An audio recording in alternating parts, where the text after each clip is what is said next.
juga panggilkan ada pemeran Soma, ada Bisma Karisma. Hah? Oke. Dan berikutnya, ini adalah pemeran Riana yang sudah hilang selama 1 tahun. Ada Sonia Alisa.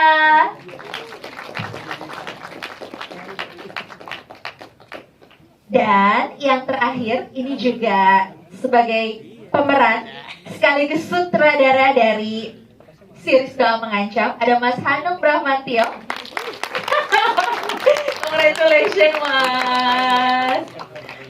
Aku lumayan kaget ya. Kayaknya teman-teman Kevin hati-hati, kita punya aktor kawakan baru. Ya udah siap-siap, posisinya semakin terancam dengan hadirnya sosok aktor baru ini. Apa kabar teman-teman? Nah, pertanyaan saya sebenarnya kenapa sih Mas dari sekian film-film yang pernah Mas Hanung produksi, Mas Hanung tertarik untuk mengembangkan IP ini menjadi series dan bekerja sama dengan video? Terima kasih teman-teman semuanya yang udah menyempatkan waktunya.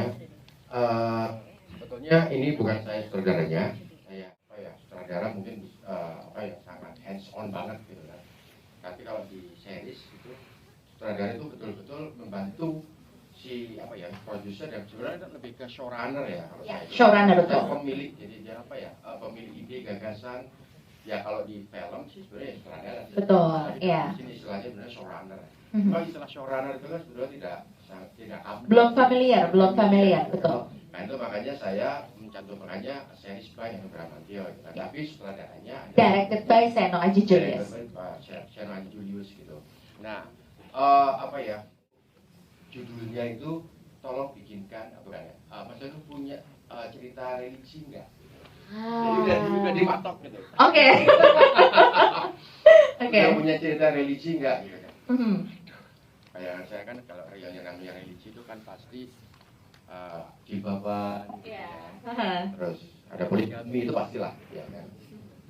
Ya, aduh saya bilang, saya ada film religi saya sebenarnya judulnya Doa Yang Mengancam. Ya kan, kalau untuk membuat film religi yang seperti itu saya mau. Gitu. Kenapa? Karena saya tidak mau terjebak pada stereotyping aja gitu kan. Ini dengar kan? Saya cuma kedengeran Mas, kedengeran. Saya nggak mau terjebak dalam stereotyping religi aja, artinya religi adalah pengertian permukaan gitu. Saya kepengen lebih dalam daripada itu. Bagaimana sih sebetulnya? Coba pertanyaan saya itu sederhana. Bagaimana seandainya doa kita tidak dikabulkan sama Tuhan? Gitu. Apa reaksi kita? Itu aja sih sebetulnya. Saya mau mengutak-atik psikologis tentang itu. Oke. Nah, saya kemudian teringat dengan Doa Mengancam, gitu kan. Karena di situ kenapa saya menyutradarai itu kan pada saat itu saya sebelumnya kan menyutradarai film Ayat-Ayat Cinta yang sangat religi, yang mainstream gitu lah. Ya kan. Nah, kemudian ketika Mas Jujur Prananto ngasih kayak skenario Doa Yang Mengancam itu saya udah langsung, wah ini menarik ini, gitu kan. Ada religiusitas yang sifatnya nggak sekedar permukaan gitu. Kemudian setelah saya baca ternyata itu dari sebuah cerpen dan cerpennya lebih bagus lagi sebetulnya.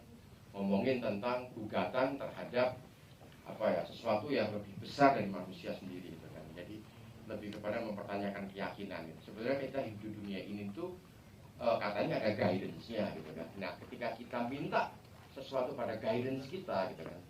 Mestinya kita boleh dong dikabulkan. Tapi kalau enggak gimana? Terus apa yang terjadi dengan lu gitu kan. Itu sebetulnya sih.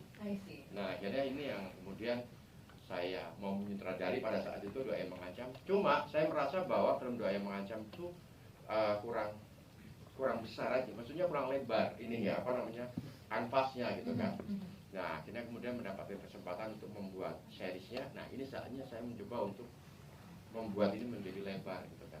Jadi kanvasnya mau lebar, tapi tetap intinya satu bagaimana si Madrid itu men-challenge dirinya bahwa gua itu kepengen ketemu istri gue. Itu tujuan hidup gue, ya kan. Tapi kenapa Tuhan enggak ngasih gitu. Mas mau bikin sinetron Mas gitu. Iya pas Mas Hanung nelfon kan mau bikin Doa Mengancam nih gitu. Oke. Ya udah karena sebelumnya juga ada beberapa kali sama Mas Hanung.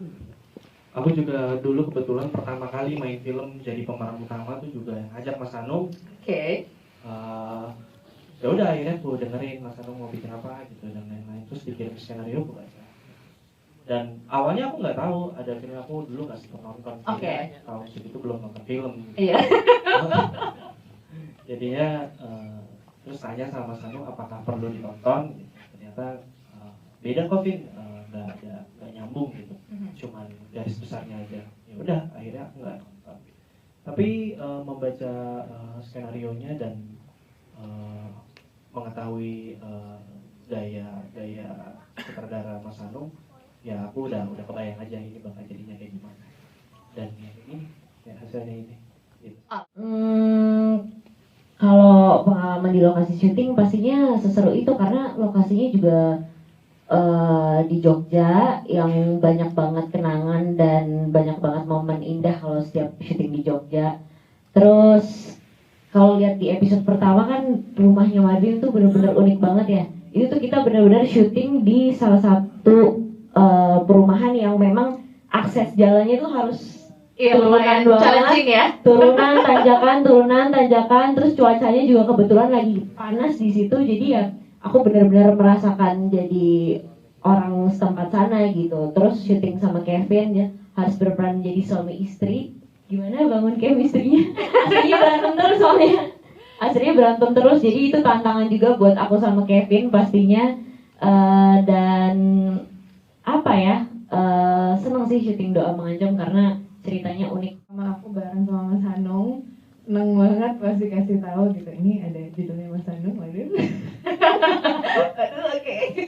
Tapi ya banyak sih mungkin dari segi karakter dan cerita gitu, dan aku ada teman baru Bisma sama Gisa. Kalau sama Kevin dulu udah pernah sempet sekali, tapi untuk membangun chemistry sebenarnya nggak susah sih, mungkin karena pemain yang kebetulan dari Jakarta itu kita berempat, yang lain sisanya semua dari Jogja, dan kita stay di satu hotel kebetulan. Jadi kayak biasanya setelah syuting kita ngumpul di satu tempat ngobrol-ngobrol gitu, dan kebetulan kita berempat semua banyak topik yang sepemikiran gitu. Jadi kalau Satu frekuensi ya. satu frekuensi. Jadi kalau misal kita ngobrolin apapun itu yang perlu dicari, perlu bantuan satu sama lain, itu mudah banget karena kita semua terbuka gitu dan nyambung untungnya. Ada seorang mafia, ya kan, yang diperankan orang satu sama Om Deddy Sutomo almarhum, juga sangat bagus sekali. Jadi dimanfaatkan untuk diculik, dia diminta untuk memanfaatkan itu apa namanya kepentingannya si mafia tersebut untuk menjatuhkan nama-namanya, kan seperti itu. Nah kemudian dari situ dia bertemu dengan Ima, ya kan. Tapi ternyata Ima sudah menjadi pelacur dan kemudian akhirnya dia bunuh diri dan segala macamnya gitu.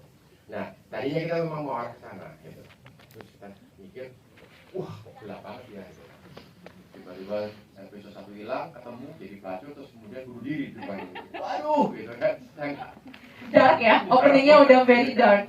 Ya kan, nah itu akhirnya kemudian kita gimana ya membuat ini tetap tetap ada pesan yang dalam, tapi juga tetap penonton itu nanti nonton itu tidak kemudian bikin stres gitu kan. Nah kemudian kita stick pada keinginannya Madrid, ya kan. Keinginannya itu bahwa enggak, gue itu cuma kepingin, kayaknya itu simpel, gue tuh cuma kepingin ketemu sama Ima, di mana istri gue mau minta maaf dan ngajak dia balikan. Ya kan, dia nggak butuh, dia bisa ngelihat masa lalu, dia nggak butuh itu. Tetapi kenapa Tuhan ngasihnya ke sini? Gitu. Sebenarnya simpel itu aja. Kan kita sering toh mengalami itu, gue butuhnya ke dia gitu. Tapi kenapa diarahnya ke dia ya? Gitu. Oke. Itu kan. Dihadirkan banyak yang lain ya. Yang lain, ya kan. Nah sehingga membuat dia itu kadang-kadang ngejalin hidup itu nggak ikhlas. Gitu. Ya kan. Sampai kemudian ya nanti akhirnya terbuka semuanya. Jalannya itu kenapa ke sini? Itu karena ada ini, karena ini loh. Tapi kan karena lu ngotot gitu kan. Nah itu sebetulnya ada ayatnya gitu. Nah kita kembali lagi kan pesanannya kan religi ya. Jadi kan syaratnya harus ada ayat. Nah ayatnya itu ada gitu kan. Oke, jadi ayatnya itu yang menjadi basis dari pengembangan cerita. Basis pengembangan cerita ini bahwa Tuhan, aku punya kehendak. Hai manusia, aku punya kehendak. Kamu pun juga punya kehendak. Tapi di antara semua kehendak, hanya kehendakkulah yang paling baik.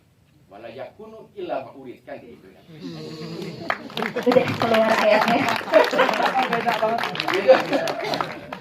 Ya, tapi belum selesai satu ayatnya. Nah, setelah itu, ya kan, tapi ketika kamu mau mengikuti kehendakmu, maka ikutilah. Ya kan, maka aku akan menuruti sampai kamu capek. Ketika kamu capek, maka kamu akan kembali kepada mengikuti kehendakku. Gitu kata Tuhan. Jadi hanya seperti itu. Jadi itulah yang jadi basis dari pengembangan cerita si series doa pengancam ini ya Mas. Apakah nanti dia akan ketemu imam? Oh iya pasti, kan itu kan. Tapi bagaimana Goalsnya ya, tapi bagaimana perjalanannya? Perjalanannya dan ketemunya bagaimana, apa segala macam. Nah itu malah diikuti saja. Ini karakter menarik banget sih. Karena banyak banget pasti di dunia ini orang-orang yang seperti itu gitu. Yang sampai akhirnya berbelok ke arah lain karena kebencian itu gitu. Dan yang saya tangkap sebenarnya kebencian itu datang dari kekecewaan, dari hal-hal yang dia rasa sudah dikorbankan tapi dia tidak mendapatkan juga apa yang dia inginkan. Akhirnya itu aja yang saya pegang, rasa-rasa kekecewaan itu, entah sama orang lain, sama orang tua, sama teman, sama sahabat, sama pacar gitu. Kekecewaan itu yang saya kumpulin dari satu, tapi ini objeknya Tuhan gitu. Dan fun fact, adegan yang tadi yang pas saya marah-marah sama Tuhan itu, yang sebelum kesambar petir itu, waktu itu pas syuting tuh keadaannya beneran seperti itu, mendung di pinggir danau gitu, di lapangan gitu. Saya takut kesambar beneran itu. Ini kalau didengar doanya gimana ya? Akhirnya saya berdoa dulu gitu.